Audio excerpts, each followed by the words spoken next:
دوستو، ماضی میں ایسے بہت سے واقعات ہوئے ہیں جن میں زندہ بچے لوگوں کو زندہ رہنے کے لیے انتہائی مشکل حالات کا سامنا کرنا پڑا ہو۔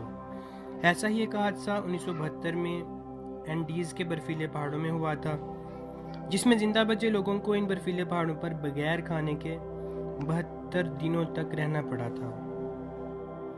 اپنے زخمی ساتھیوں کو اپنے سامنے مرتے دیکھنا اور ان کو تڑپتے دیکھنا انتہائی دشوار تھا۔ دوستو، یہ تصور کرنا بھی مشکل ہے کہ اپنا ایک بہت قریبی زندگی اور موت کی کشمکش میں ہو اور آپ اس کے لیے کچھ بھی نہ کر سکتے ہوں۔ حالات کی سنگینی کا اندازہ آپ اس بات سے لگا سکتے ہیں کہ ان لوگوں نے زندہ رہنے کے لیے اپنے مرے ہوئے ساتھیوں کا گوشت تک کھایا تھا۔ دوستو، تاریخ میں یہ حادثہ اینڈیز فلائی ڈیزاسٹر 1972 یا میریکل آف اینڈیز کے نام سے جانا جاتا ہے۔ یہ حادثہ اس فلائٹ میں سوار اروگوے کے old Christian club rugby team کے ان دو کھلاڑیوں کے حوصلے کے لیے بھی جانا جاتا ہے، جنہوں نے ایک سچے کھلاڑی کی طرح آخر تک ہار نہ ماننے والے جذبے کو دکھاتے ہوئے نہ صرف خود موت کو مات دی بلکہ 14 لوگوں کی زندگی بھی بچائی تھی۔ یہ دردناک حادثہ 13 اکتوبر 1972 کو پیش آیا تھا اور اس کا شکار ہوئی تھی اروگوے کے اولڈ کرسچین کلب کی رگبی ٹیم۔ دوستو، یہ رگبی ٹیم چلی کے سینٹیاگو میں میچ کھیلنے جا رہی تھی۔ اروگوے ایئر فورس کا پلین ٹیم کے کھلاڑیوں اور آفیشلز کے ساتھ ان کے خاندان کے افراد اور دوستوں کو لے کر اینڈیز کے پہاڑوں کے اوپر سے گزر رہا تھا۔ اس جہاز میں کل 45 لوگ سوار تھے۔ اڑان بڑھنے کے کچھ دیر بعد ہی موسم خراب ہونے لگا تھا۔ اینڈیز کے سفید برفیلے پہاڑوں میں پائلٹس کو کچھ نظر نہیں آ رہا تھا۔ موسم خراب تھا اور پائلٹ کو متوقع خطرہ نظر آ رہا تھا۔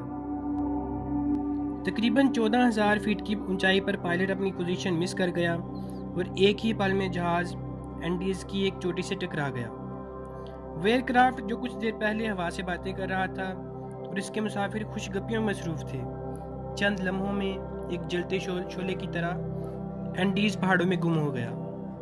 دوستو، اس بھیانک حادثے میں 18 لوگوں کی موت ہو گئی۔ باقی 27 لوگ جیسے تیسے بچ تو گئے، لیکن اینڈیز کے برفیلے موسم میں زندگی ان کے لیے موت سے بدتر ثابت ہونے لگی۔ نہ کھانے کے لیے کوئی چیز تھی اور دور دور تک صرف برف ہی برف نظر آ رہی تھی۔ دوستو، حادثے کی اطلاع ملتے ہی اروگوے کی گورنمنٹ نے ذمہ داری کا مظاہرہ کیا اور ریسکیو آپریشن شروع کر دیا، لیکن پلین کا رنگ سفید ہونے کی وجہ سے برف سے ڈھکے سفید اینڈیز پر اسے تلاش کرنا گھاس کے ڈھیر میں سوئی تلاش کرنے کے مترادف تھا۔ وہ مسلسل 10 روز تک کوشش کے بعد جب کامیابی نہ مل سکی تو 11ویں روز ریسکیو آپریشن بند کر دیا گیا، کیونکہ سب لوگ اس تلخ حقیقت کو مان چکے تھے کہ اینڈیز کے اس جان لیوا سرد ماحول میں بغیر کھانے اور بغیر پانی کے کسی بھی انسان کا اتنے دنوں تک زندہ رہنا ممکن نہیں ہے۔ دوسری طرف زندہ بچ جانے والے 27 لوگوں میں سے کچھ زخمی ہو چکے تھے اور کچھ زندگی کی بازی ہار چکے تھے۔ باقی زندہ بچنے والے لوگوں نے دستیاب خوراک کو چھوٹے چھوٹے حصوں میں تقسیم کر دیا تاکہ وہ زیادہ دن تک کام آ سکے۔ دوستوں، پانی کی کمی کو دور کرنے کے لیے انہوں نے پلین کے ٹوٹے ہوئے حصوں میں سے ایک ایسے میٹل کے ٹکڑے کو نکالا جو دھوپ میں بہت جلد گرم ہو سکے، پھر اس پر برف رکھ دی جاتی، برف کو پگھلا کر پانی حاصل کیا جا سکے۔ اس طرح پانی کا مسئلہ تو حل ہو چکا تھا، مگر کچھ ہی روز میں کھانے کی تمام چیزیں ختم ہو گئیں۔ آخر جب کوئی راستہ نظر نہ آیا تو زندہ بچ جانے والے لوگوں نے اپنے ساتھیوں کی لاشوں کے ٹکڑے کر کے انہیں کھانا شروع کر دیا۔ ایک جھٹکے میں آئی موت سے بچے یہ لوگ اب انتہائی کربناک حالات سے دوچار تھے۔ ان 27 لوگوں میں سے اب صرف 16 لوگ ہی زندہ بچے تھے۔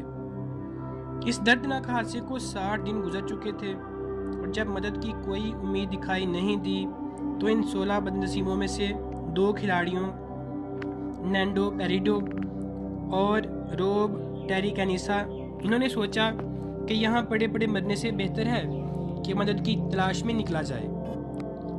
حالانکہ یہ انتہائی مشکل کام تھا۔ 60 دنوں کی اس مسلسل جد و جہد کی وجہ سے ان دونوں کے جسم بہت کمزور ہو چکے تھے۔